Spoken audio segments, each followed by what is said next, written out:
Welcome to the discussion on the new most wanted list. Boy, everything is coming in like rapid fire, isn't it?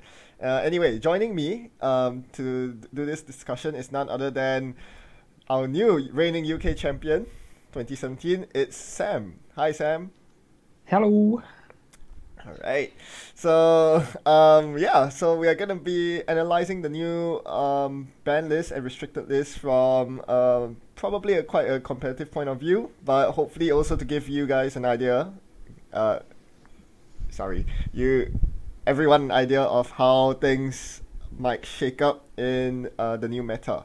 So, to kick things off, just to make things clear, the new ban and restricted lists are actually also known as the most wanted list. I was going to say, like for me, that was the biggest missed opportunity with this whole thing. They should have come up with a new name for it. Like the most wanted list was a fine name for the influence system, but they should have called it like what was it? The name they used to introduce the article? Arrest orders. That would have been way cooler. Calling it like these cards are under arrest. Like, that's what it should have. I think they missed a trick just calling it Most Wanted List 2.0. Yeah, no, I agree. Because it gets confusing now, having to refer to them differently.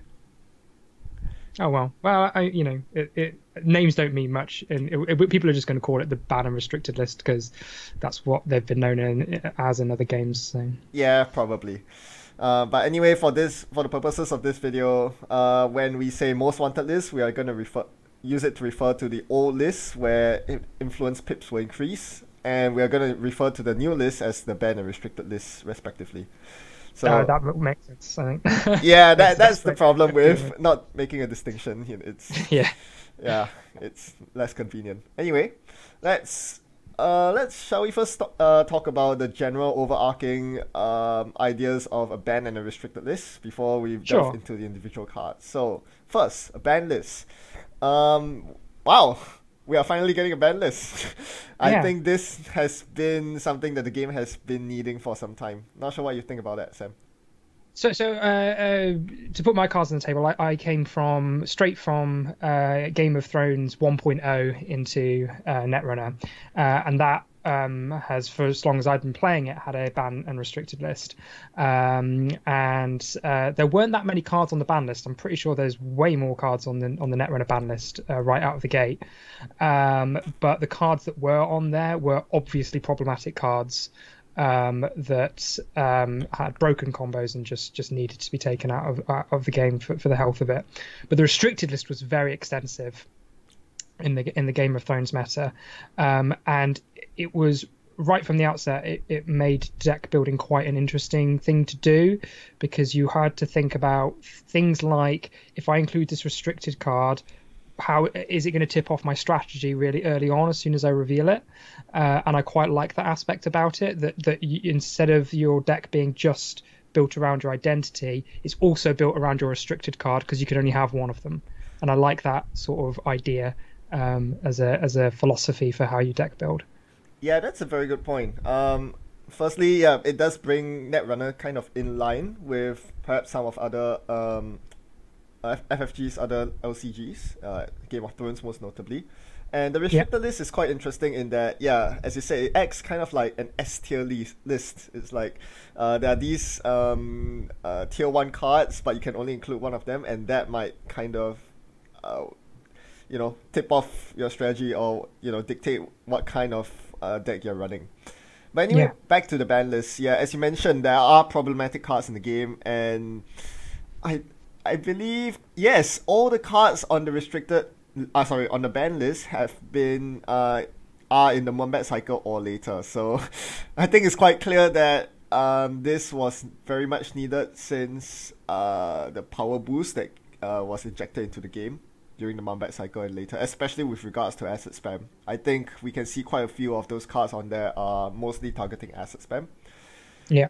And so yeah, I think for me the issue of power creep in Netrunner never felt like it was an issue until the Mumbad cycle, and in particular for me the Sansan cycle, where it felt like every single pack rapidly shifted the meta, and while that might have been quite enjoyable for very competitive players to keep on top of an ever-changing meta, I think it possibly contributed a little bit to the decline of casual Netrunner, in that it made people just... They had no idea what strategies were working, and then would turn up to a game like it and event and just get crushed by these new cards that they hadn't got used to yet, that were so strong. I'm thinking of cards like Hard Hitting News, which took a while for people to get used to, and cards like that in the Sansan cycle. Yeah, very interesting point, because from my perspective, it seems like some of the more casual players might actually be turned off by the notion of a ban list, because it kind of cheats them of cards that they've paid for.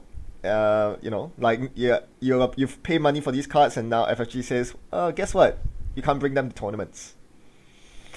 So yeah, that's an interesting issue that all ban lists present. And as I say, from my recollection, Thrones' one was never that long. It was like 2 or 3 cards. So you never felt like you were having, a ton of cards were being removed from you. I guess the way to think about it is that these cards can still be played with a kitchen table play. You can still try and enjoy the fun times of of Faust and Wildside, cards which no longer exist in the competitive game. But yeah, like I think I agree that if even at local events, there's probably going to be the expectation that people follow the ban list, which could cause some issues for new players who aren't aware of it or would prefer not to have to follow it. Exactly. I think that's a very key point, in that this ban and restricted list is only for tournaments, tournament play. You can very well ignore this in your own, local meetups and so on. So that's the first point. And secondly, I think that one of the objectives of a ban list like that is to encourage other cards to be played. If everyone's going to gravitate to the same power cards, there's going to be very little diversity, and I mean, at that point, it may as well be the fact, true that the rest of your cards are banned, because there's no point playing the weaker cards. So hopefully with these power cards suppressed, we see more diversity in the game, and if you're forced to use more of your so-called binder fodder cards in your competitive decks nowadays, surely that's a good thing. So let's talk about the kinds of cards that should or should not be on the ban list. What do you think of the ban list as it is right now? So it's interesting when you compare it to Thrones, because Thrones' ban list always felt like they were removing problem cards in terms of their ability to be abused in certain combinations, or ones that severely restricted a particular design space that they would like to explore. Whereas because Netrunner is a game that is so heavily focused on economy, cards that are just too efficient in terms of what they do need to go on the ban list, because even though they are quite innocuous in their effect, something like Temujin Contract or Blue Moose, which they're not broken in any sense of they just make the game unplayable, but what they do is make certain decks too efficient, or rather they become must-haves in all decks because they're so efficient, and that restricts the design space. So it's less about the fact that they produce broken combos and just more about the fact, why wouldn't you run 3 copies of Temujin Contract and 2 copies of Blue Moose in pretty much every single deck? Yeah, that makes sense. And again, that just restricts the diversity of competitive decks. Yep, that makes sense. And I guess the other kind of cards that you see besides the power cards are those that kind of shut down the fun in the game. Venedi's Armory kind of comes to mind as a very reactive ban to what is probably a very degenerate deck. Yeah, so for those of you who aren't aware, the Salvaged Vanitas Armory deck was discovered iteratively by a couple of players who figured that because the card does not say damage dealt to you by the Corp, but just damage that you've suffered, that you could very easily build a deck in which you draw a ton of cards using Bug Out Bag, which is where if you have 0 cards in hand, you just draw tons of cards, damage yourself a bunch of times, install Vanitas Armory, and just mill the Corp out for about 30 cards. And apparently it was reliably firing around about turn 7. So everyone was like, okay, Worlds is going to be pretty dumb and busted if this is the deck that everyone is trying to beat, because it's not like it was unbeatable. It was just absurdly dumb. Like, it was like 3-4 times as bad as Diaper ever was, in terms of how much it could warp the meta.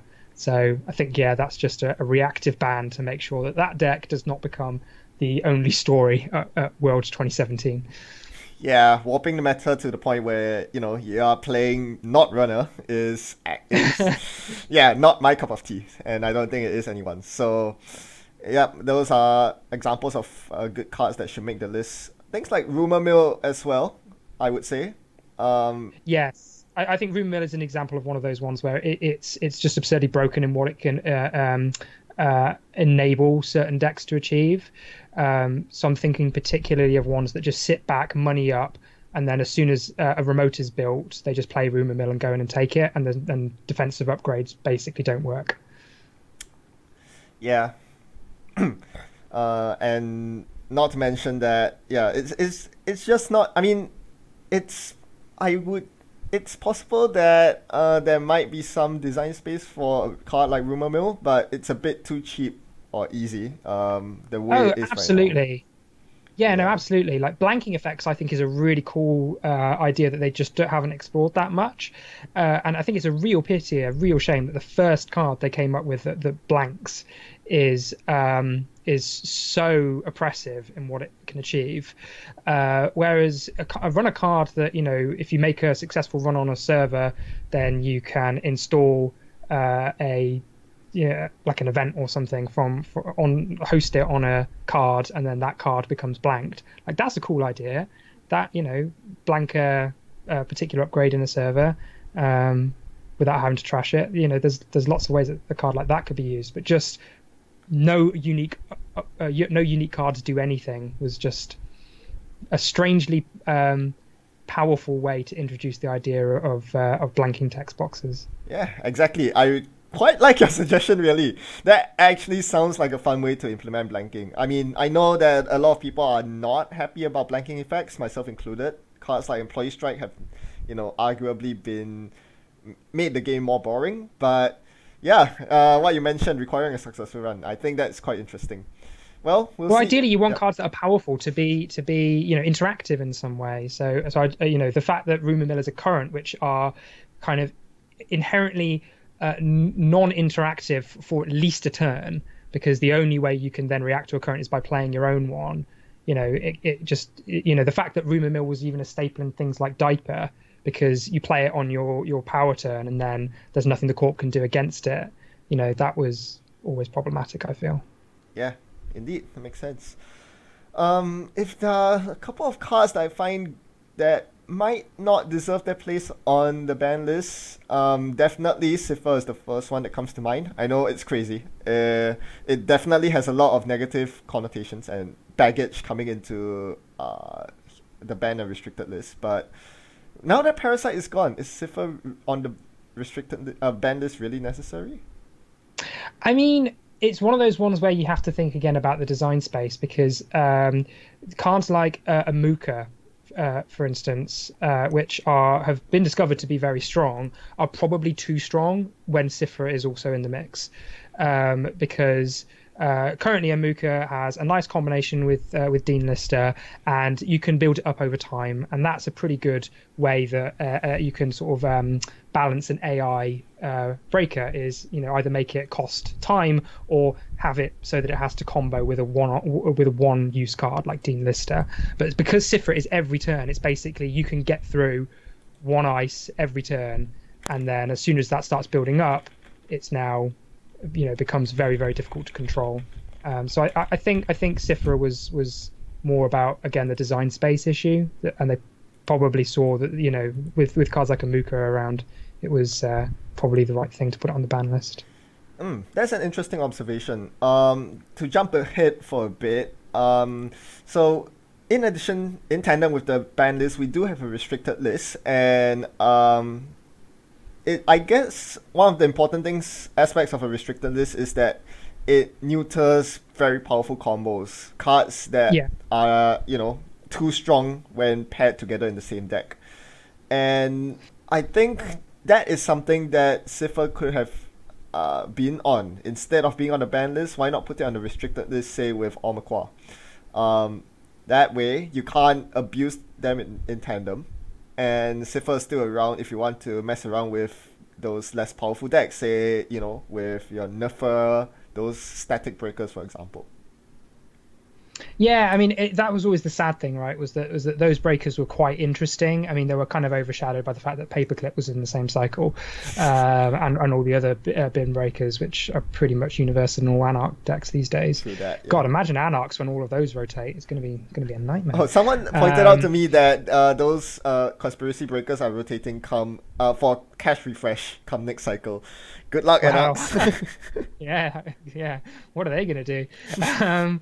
But yeah, no, Cypher, or Cypher, however you say it. I think it's quite sad that it never got its real usage with those null breakers. It was never used in tandem with those, and was always just used with cards like Parasite that just made it absurdly strong. Yeah, hence the baggage coming into all these. The new generation of Netrunner. Everyone just remembers the Parasite combination and just, it's too strong, let's put it on the ban list. I don't know. I think, the ban list is a very heavy-handed weapon and really should be reserved for the most problematic of cards.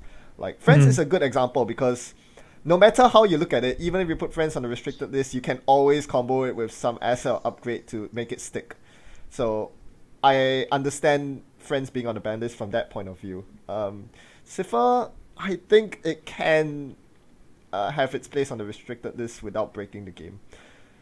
I agree that Cypher could go on the restricted list. The concern there is then you have to think every time a card comes out that could potentially be broken with Cypher. Some basically any breaker that starts out at strength 0 and then has some condition about how it can be, gain strength or be made better, then Cypher is potentially problematic with every single card like that, and thus that card has to go on the restricted list as well, and that could just be too much kind of busy work in terms of having to keep track of all those cards. So maybe that was the reason behind it. But I agree about Friends. Like, Friends is just dumb in kind of the same way that Temujin is dumb. I mean, Temujin is, yes, just, ridiculous sums of money, especially if you get one off turn 1. But Friends basically does the same job in that it achieves so much value for not that much effort on the part of the corporation. So, yeah, that's just one where the efficiency was the reason why that needed to go. That's fair.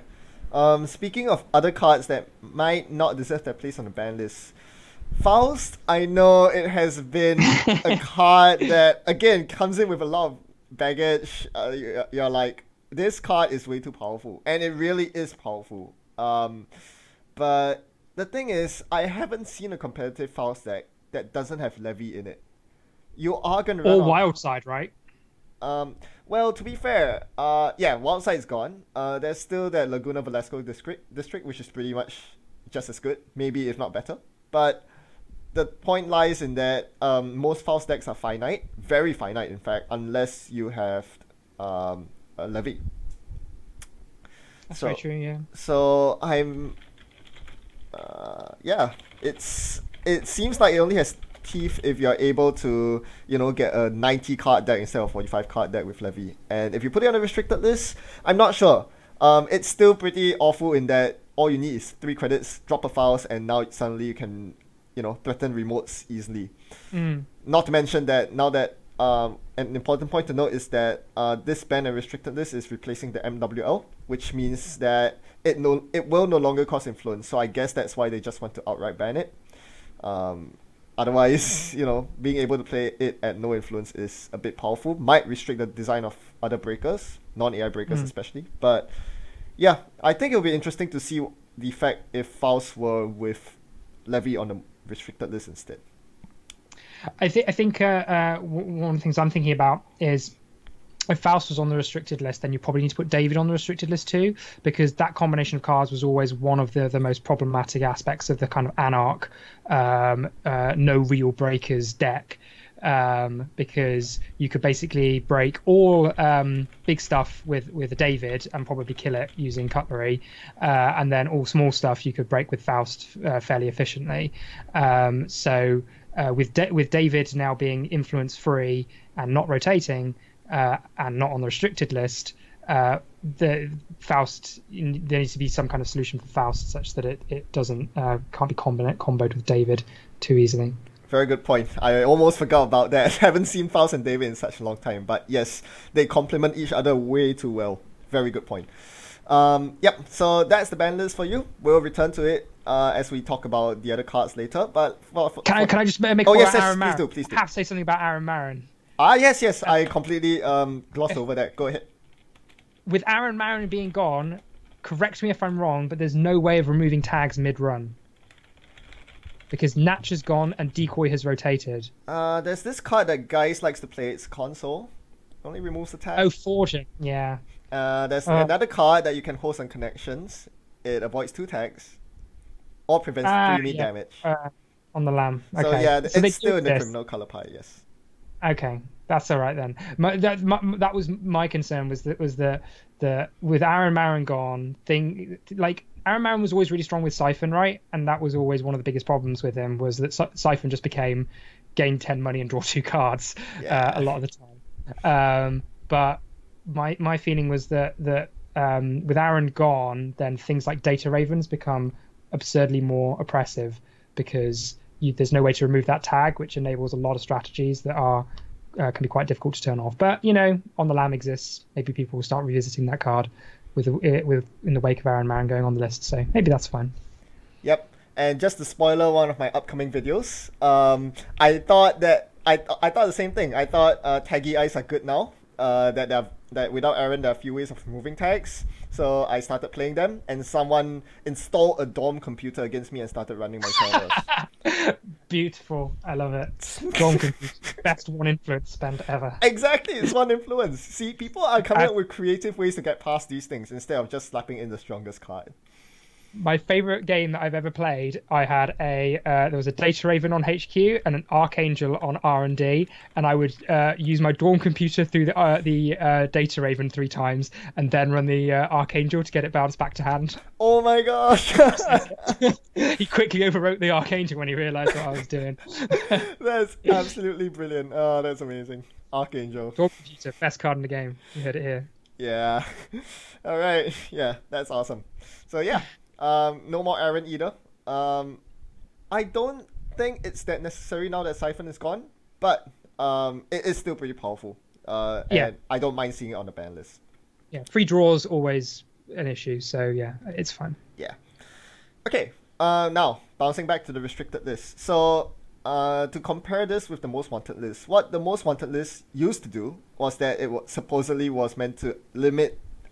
At least I would think, limit the average power level of decks in the sense that here's a list of the most powerful cards in the game.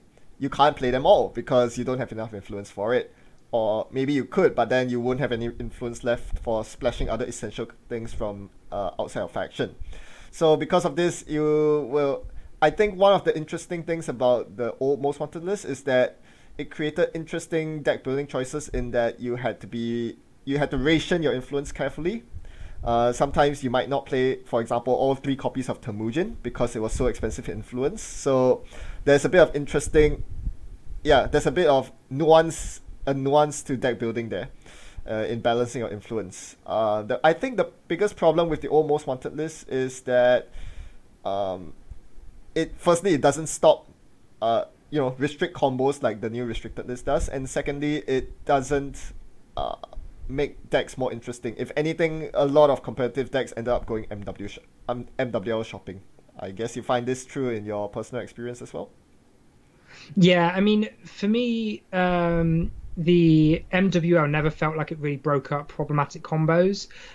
We all remember that there was a few months where mono red was a fine deck when you would run some copies of Faust and David, and Wildside. and Wildside, and you would just all your influence would be used on red cards, and you were still really strong. Like maybe it wasn't the best deck at the time, but it was a really good deck, and like that speaks a bit to the problem of the most wanted list and how it was sometimes unable to achieve its stated goal of encouraging diversity amongst cards, because sometimes the best deck just used all of the cards that were on the most wanted list. Yeah. Whereas now with the new restricted list, what happens is that power combos are just complete no-goes, which is interesting because I think there is an argument to be made for the things breaking Netrunner being combos rather than individual power cards.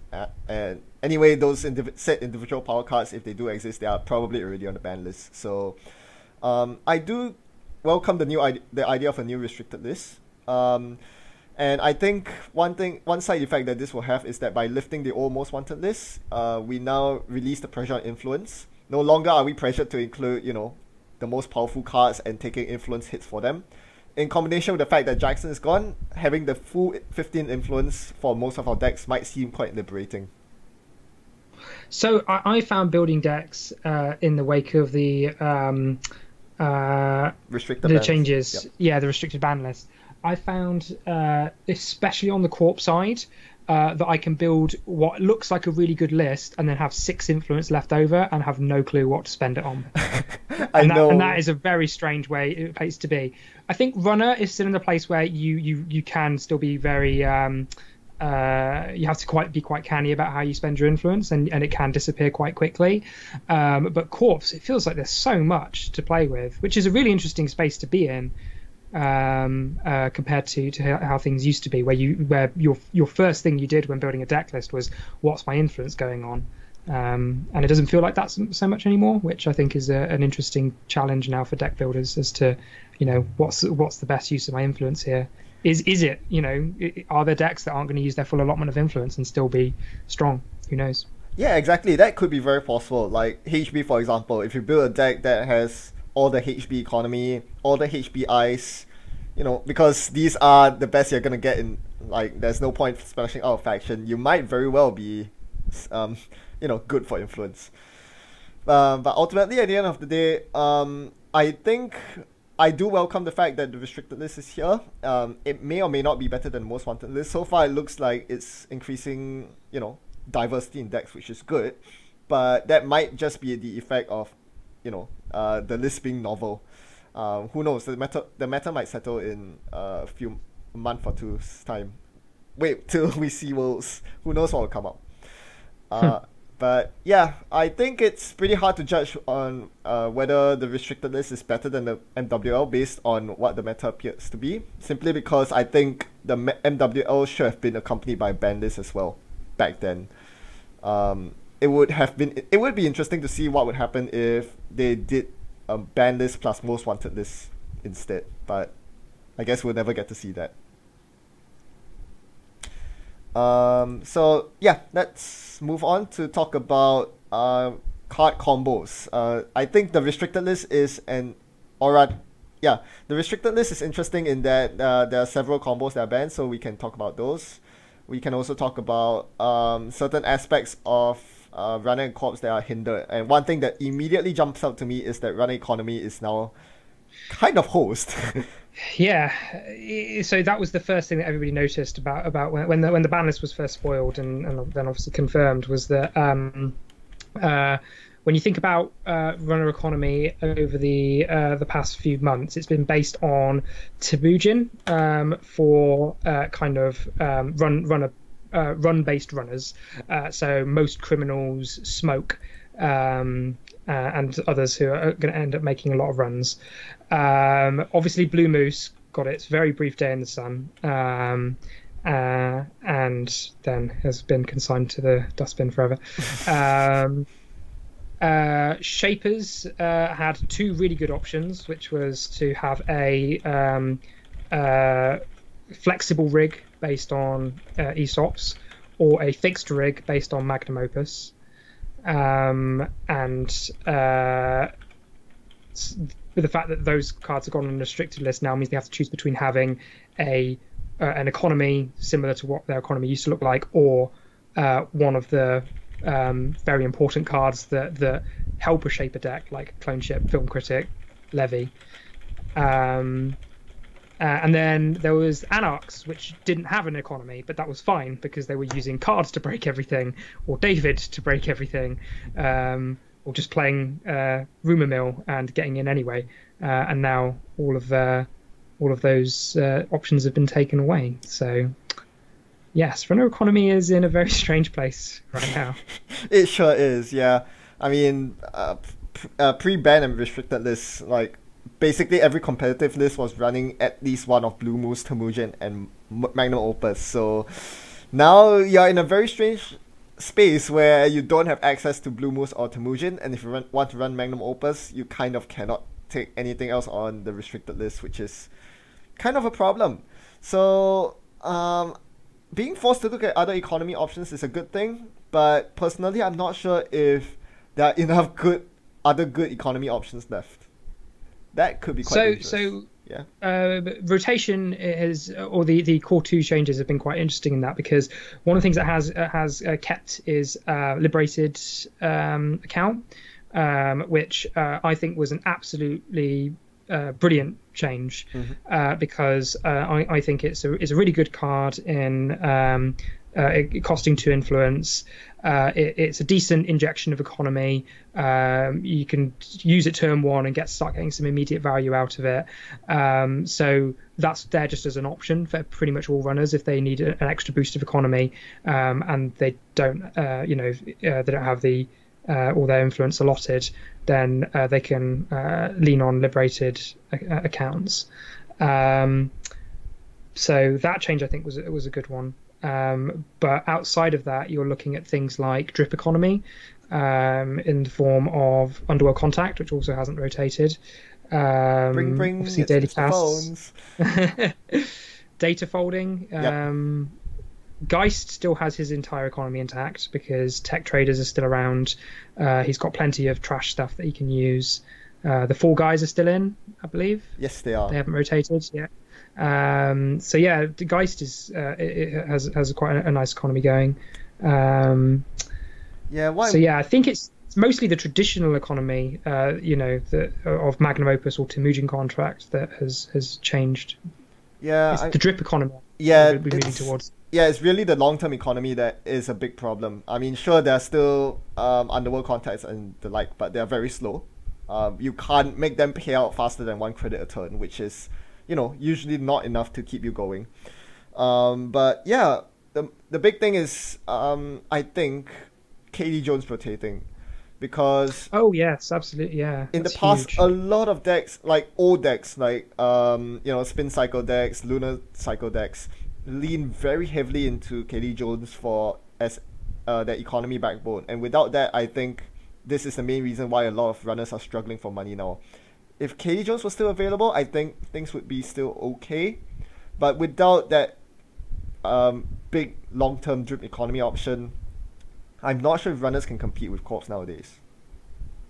So yeah, I agree. KT was almost a safety valve. That if you knew that the game was going to go long, somewhere in your deck there was a copy of KT Jones just waiting to be found, and that Corp who's just sitting there turtling is going to have problems when you're sitting there with 15 credits on your KT Jones that you can take off and run as soon as you want to. So yeah, that with KT going, it does feel like there is an issue with if games go late. The runner just not having the capacity to compete. Yeah. So this is a big problem that a lot of runner deck builders have to solve in the current day and age. It'll be interesting to see how people at Worlds do it, I must say.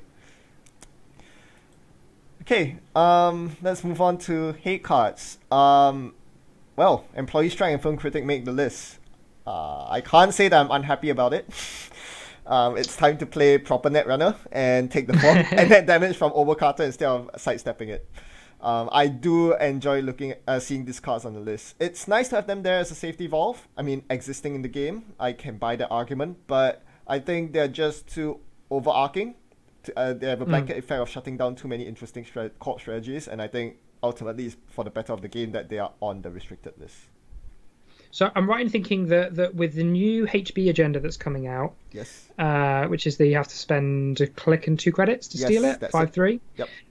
Every faction will now have a defensive agenda. Who or what is Wayland Corporation? Wayland doesn't have one. That's true.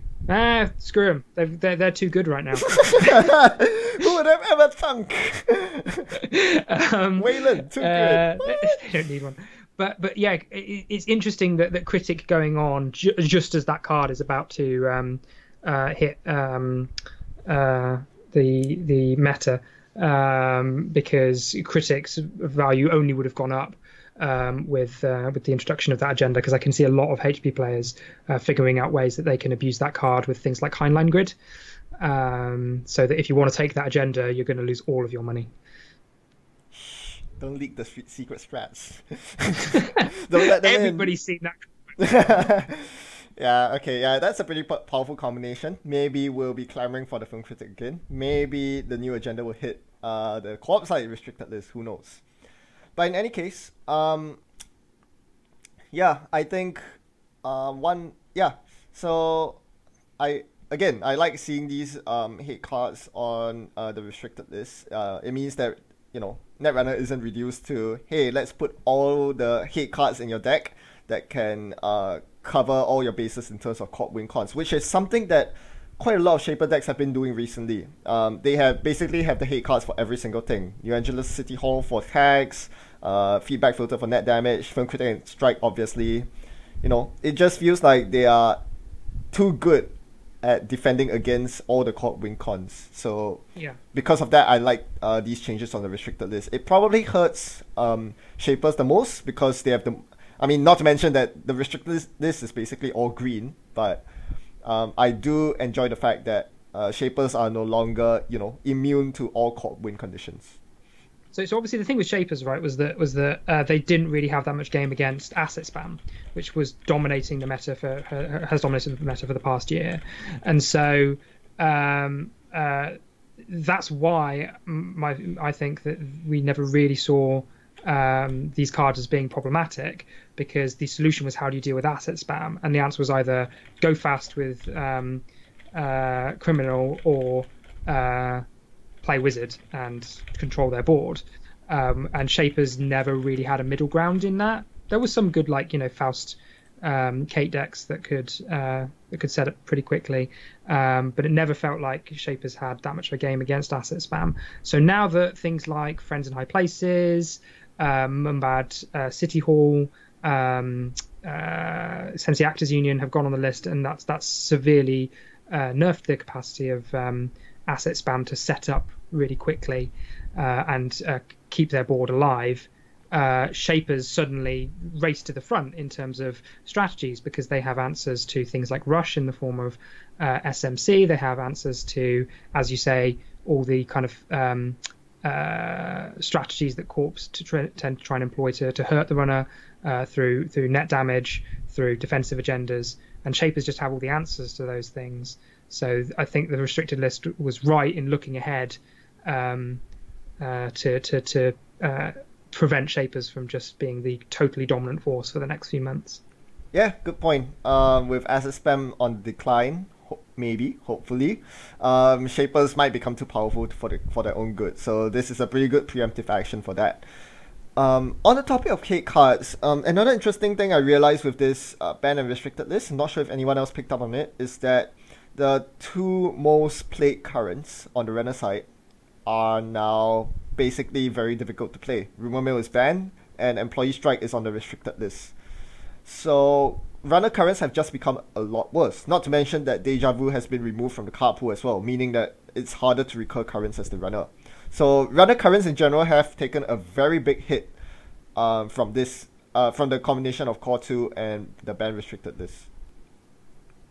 So for me, the problem with those two currents was always that usually what you'd do is you'd play them, and the Corp would either have an answer to them. Say, for instance, you're playing CI and you get striked, and either you have a current and you're okay, or you don't and you lose. Or they would play strike and you're playing something like Ag Infusion, and then they just completely nullify your strategy and go and take the agenda that you were planning to deny them.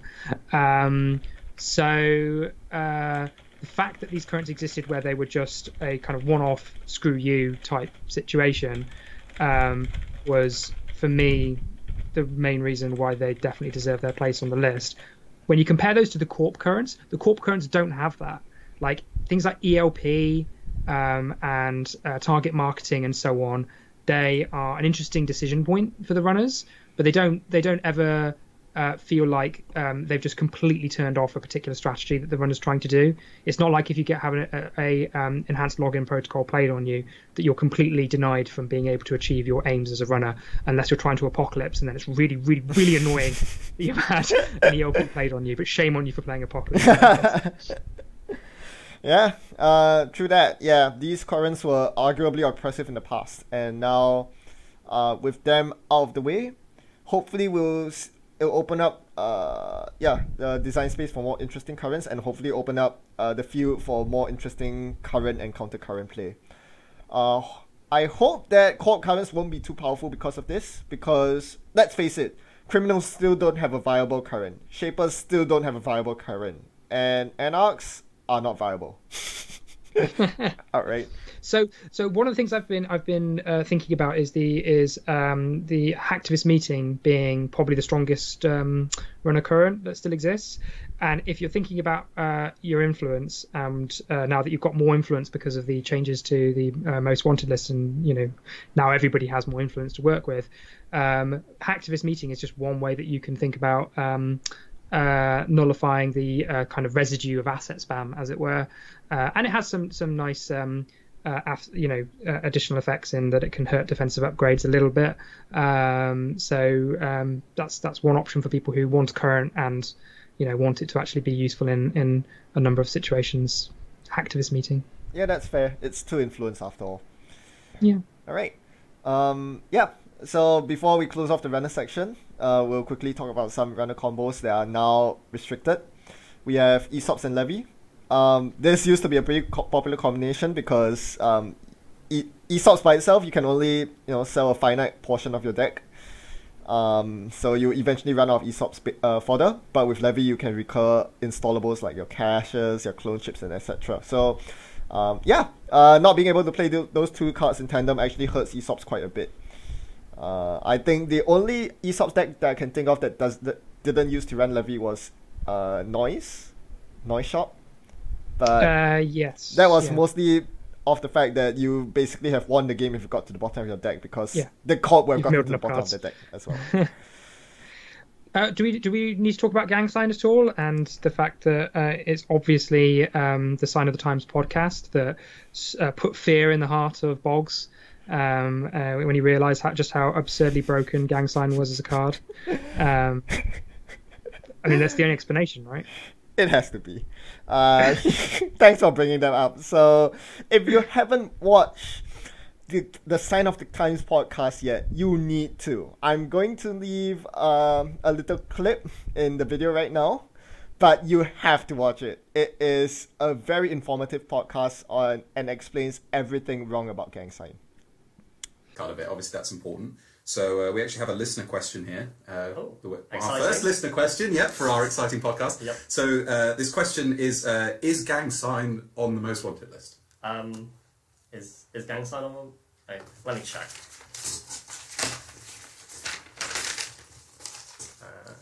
It is now, and it's all your fault. But back to our discussion though. This is one thing I'm not very happy about with regards to the restricted list. This might sound crazy, but going back to what we discussed earlier, the whole point of a restricted list was to restrict powerful combos and limit the fact that powerful cards cannot be played together. I do not see the point of putting gang sign on a restricted list by itself. as with most combos, if you put only one card on the combo, there's no point because you can still play both cards of the combo in the same deck. So Gang Sign is probably powerful with perhaps an identity such as Leela Patel or HQ multi-access such as HQ Interface. I don't see either of those on the restricted list. The only thing I can think is that there's going to be a card coming out soon that is really good with Gang Sign, and they were just thinking about, not giving Gang Sign players too much.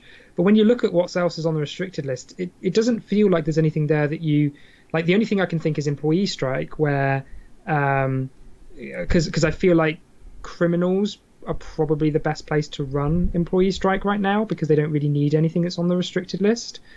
Anarchs feel like they need something like Magnum Opus. Yeah, probably. Or Levy. For their economy. Or Levy, yeah. Like Max is still going to need Levy, right? Yes. If anyone's still playing Max. Exactly. In this day of no Deja. But yeah, I feel like Criminals have a choice between Gang Sign or Strike, and that's not really much of a choice currently. So. Yeah, no. You can survive perfectly well without Employee Strike if you're playing a Criminal Gang Sign deck. So this is one of the things on the ban restricted list that really made me question whether it was put together properly. It seems like it was just a hasty decision to put a bunch of powerful cards on, and well, most of them hit the mark. I'm not gonna lie. Gang Sign really feels out of place because it doesn't fulfill the goals of a restricted list at all. I mean, as you say, Netrunner was the thing it was trying to solve, right? And Gang Sign is probably the ultimate Netrunner card in that you can win just from doing nothing. You install a couple of Gang Signs in a HQ interface, and the Corp floods, and then you win. Sure, but back to my point, point, ever try and score an agenda. Putting it by itself on the restricted list changes absolutely nothing. Exactly, yeah. So they put it on because it's emblematic of Netrunner, but it doesn't stop it if people want to do it. So they've only kind of solved half the problem. I wouldn't even call it solving the problem. If anything, it's just a glaring, I guess it's a sign. Yeah, they knew that there was a problem there. They just didn't really understand what it was. And they didn't understand how to fix it either. I mean, I guess that also highlights one of the deficiencies of a restricted list. If you want to just slap one card on it, you can't. It's not the same as the most wanted list. So It's a bit lacking there. Anyway, so that's Gang Sign for you. That aside, let's move on to Breakers. That one's interesting. So you can't play Magnum Opus with Inversificator anymore, which is pretty good in my opinion. Inversificator is very powerful, supported by a good economy suite. But now that you're forced to choose between the two, hopefully that limits the destruction that Inversificator can cause decks that run Code Gates. So for me, when I look at this, I'm thinking about like how shapers would generally organize this list, and obviously you're thinking about economy. If you're thinking about how you're going to have economy, you're looking at Opus and ESOPs. Yep. And if you're thinking about answering particular court problems, you're thinking about Strike, Critic, maybe Levy. If you're planning to run through your deck, and then Clone Chip is always just there as the defining shaper card, right? Like it's just so strong in so many scenarios. Mm-hmm. Inversificator feels a bit like a red-headed stepchild there, because I don't feel like any shaper is going to look at that and go, which one I really want there? I really want Inversificator, because Gordian still exists, Cyber Cipher still exists, and those cards are fine in terms of their ability to deal with code gates. Kit, for instance, even has Mass Driver as a potential option. I'm not sure about Inversificator. Yeah, it does. Yeah, it does seem like the weakest of the restricted list cards in the sense that you would almost always include one of your aforementioned cards before Inversificator. If anything, that essentially means that Inversificator is basically banned. Because except I can see it in Criminal, right? If a Criminal is not that worried about needing Strike, I could see them still seeing it as a useful card in a Criminal Breaker suite, because switching toll booths around is super nice. Hey, if you're running Criminal, you're running Gang Sign. Sometimes. Maybe that's why. Anyway, on the topic of breakers as well, we shouldn't neglect to mention that with the restricted list, some of the old cards on the old most wanted list have now been lifted. Very important to note that that includes Cerberus Lady and David. So, yeah. Now we get more barrier breaker options. Kind of nice that Kuroda's gone. I mean, if you're in the Shaper faction, Lady is back. And David hopefully helps the languishing Anarch faction a bit. Yeah, I mean, I think now with Faust banned, I think David is fine where it is now. It's still quite limited in terms of its use, but there's some potentially abusable combos with David being able to run David and Clone Chip, because Big Ice could potentially be a problem in that you could have David scavenge Clone Chip, and then Big Ice is just completely nullified by that. That's quite true, which is quite a relief that Clone Chip's actually on the restricted list. So you can run that combo, but you won't get many passes through your deck, for example, because Levy's on the list. I mean, I must say, I keep saying the phrase Levy's on the list. It just goes to show you how important Levy is to a lot of decks, because having a finite deck is just not enough for certain degenerate strategies. So I really like seeing Levy on the list. I used to keep saying that Levy should be on the most wanted list, but even then, I'm not sure how much effect that would have, again, because most decks only need one copy of Levy. But now that the restricted list is the way it is, I'm very happy with Levy being there and and I think it will limit most of the very powerful decks that abuse Levy. Alright, so that's the runner side. Let's switch over to the Corp side. A lot less to talk about because the ban list is a lot shorter. This one is a lot less clear-cut than the runner, in my opinion. While on the runner side, you saw many combos and very clearly things that were hit, for example, runner economy. It seems like Corp's got the better end of the core and ban list. Perhaps because they felt that Corps were too disadvantaged post-Jackson rotation, maybe? So, yeah. I guess the biggest theme of the new core and ban list is that asset spam has been severely weakened. They have 2.5 cards on the list that are political of the 4. They lost Mombat City Hall in their most efficient alliance tutor, and they've lost Friends in High Places as well, which was the big abusable card. Estelle Moon's also on the list, so it's less effective in terms of spamming assets, because a lot of other good assets such as Mamba Temple and Museum of History are also on the list. So all in all, I think asset spam took a very big hit with the new list. Yeah, so when I think about comparing the runner list and the Corp list, bans and restricteds, I actually think that they've done a better job with the Corp one of breaking up some problematic strategies. So I'm thinking about things like restricting both Museum of History and Bioethics to completely remove any potential of prison decks. Also, things like taking away Obotka and GFI means that now you can't have a deck that runs 3 Obotka, 3 GFI, and then, I don't know, one Phylotic Entanglement or something. So I thought I thought the same thing as you at first, but then I realized if you're running Obokata, you're probably running Future Perfect, not Global Food, so it doesn't really matter. Yeah, maybe, but the idea is to make it such that they could steal 3 Global Foods and still have not won the game, and you're making it absolutely impossible for them to steal Obokatas with various net damage effects on the way in, like Kagugos and other net damage effects. That's actually quite interesting. I didn't think of it that way. That's a good point. But I think the bigger effect of having these two defensive in the sense that Global Food is worth less points and Obokata's obviously defensive. Having them on the restricted list is that you cannot combo them with asset spam strategies anymore, which is quite important because asset spam strategies tend to not want to score agendas. They just win via other means. So not being able to have defensive agendas in tandem with no agenda win con seems pretty good. Also, it's interesting that Hunter Seeker and Global Food Initiative are both on the list because when you have a deck that has lots of global food in there, you are effectively reducing your agenda density and requiring the runner to have to steal more agendas. So they actually do work really nicely together in turning on Hunter Seeker more often. That said, Don Bowden Echo was running a very successful Scorp list that had no global food in it. So just goes to show you it still works. And that was at UK Nationals, wasn't it? That's even before the Core, the Core 2 and ban list. So crazy stuff there. But yeah, Hunter Seeker was one that stuck out to me. It felt like you really wanted to put Hunter Seeker and Scorpios on the list.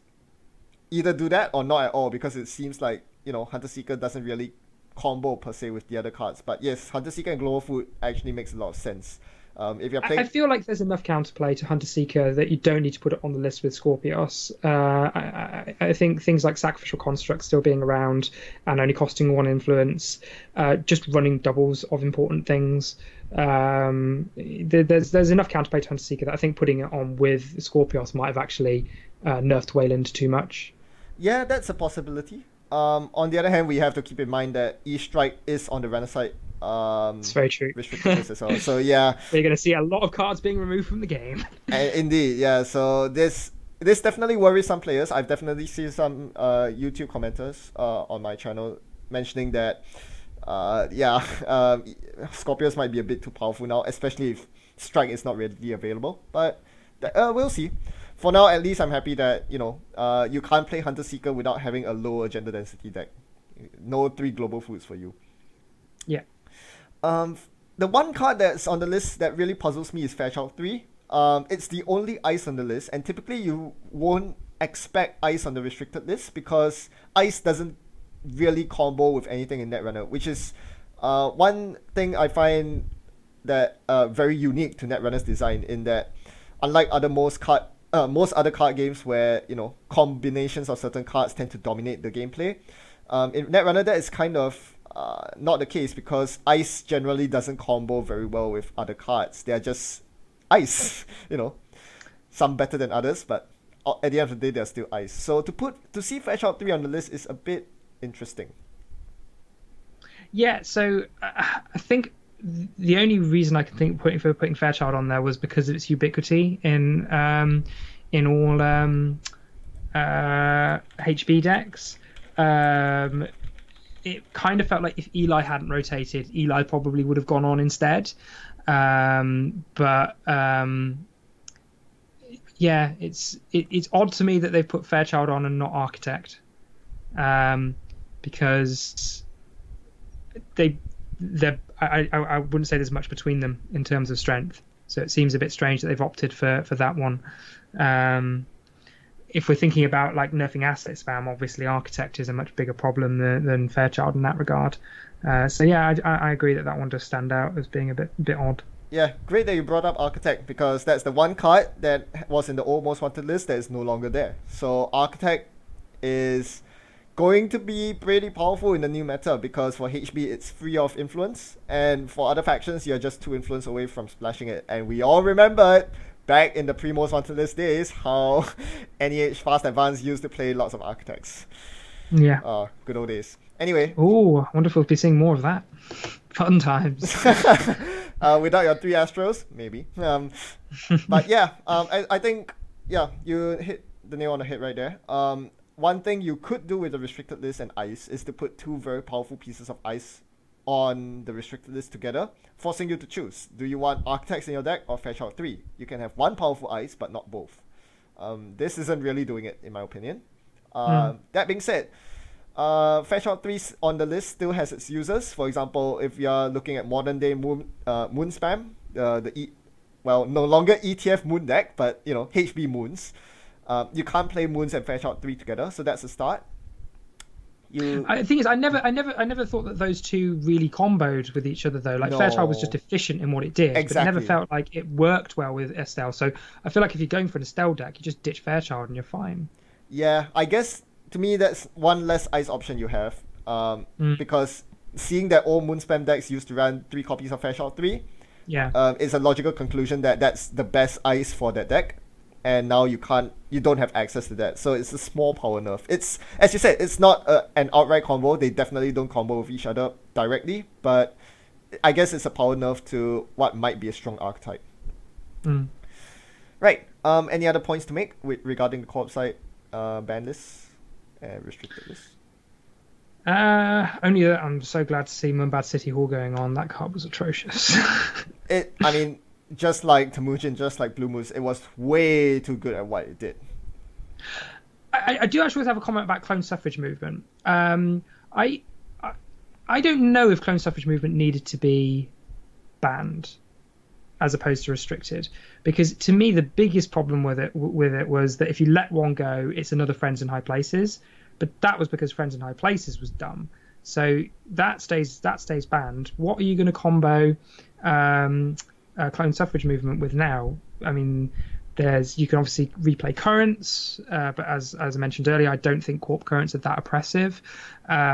You could play restores, which are the kind of the new Friends in High Places, as it were, but far less broken in terms of their efficiency. I don't know. I mean, maybe I'm missing some very obvious combo, but clone suffrage movement doesn't strike me as being ban worthy compared to the other cards on that list. You're right in the sense that no, I don't think there exists any particularly problematic combos with clone suffrage movement. Should you get even one tick of clone suffrage movement going? For those of you who might not have experienced the oppressiveness of Friends and clone suffrage, the problem is if you let clone suffrage fire even once, and the Corp gets to recur their Friends in High Places, they can let the board state get out of control. So this was why Friends was banned. As to clone suffrage, I'm actually on the opposite end of the spectrum as you. In my opinion, from the very beginning, all four politicals should have been banned outright. They're just too good at what they do. For clone suffrage movement, I think, especially because clone suffrage was printed before Friends, I think this illustrates a very clear point that, again, like we mentioned earlier with, I forgot which card, I think it was Cipher. It's another pain in the neck if we have to design every single new operation around the fact that it might be recurred with clone suffrage movement. So that's very true. Yeah. Perhaps it was just just to keep things safe, we are going to put clone suffrage there so that in case of future interactions with other operations. Just don't print really broken operations.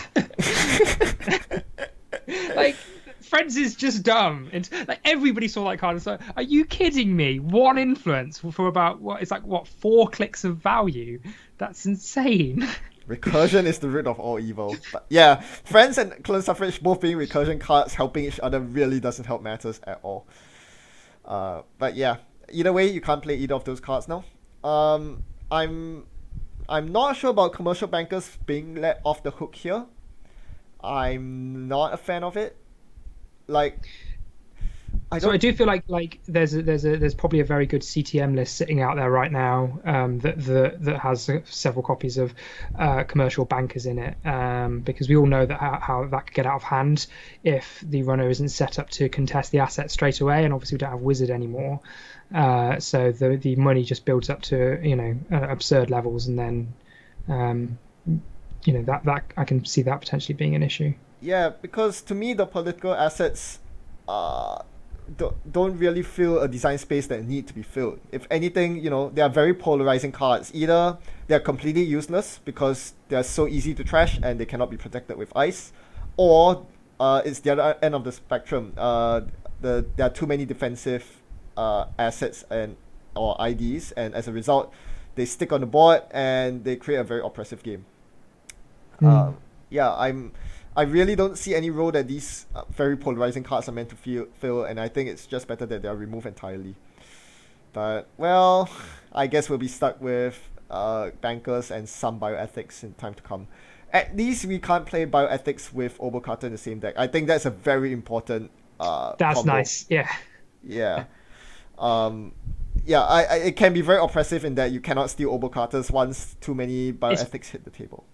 Especially if there's a genetics pavilion also around, because as soon as you drop to 3 cards, that's it, you're done.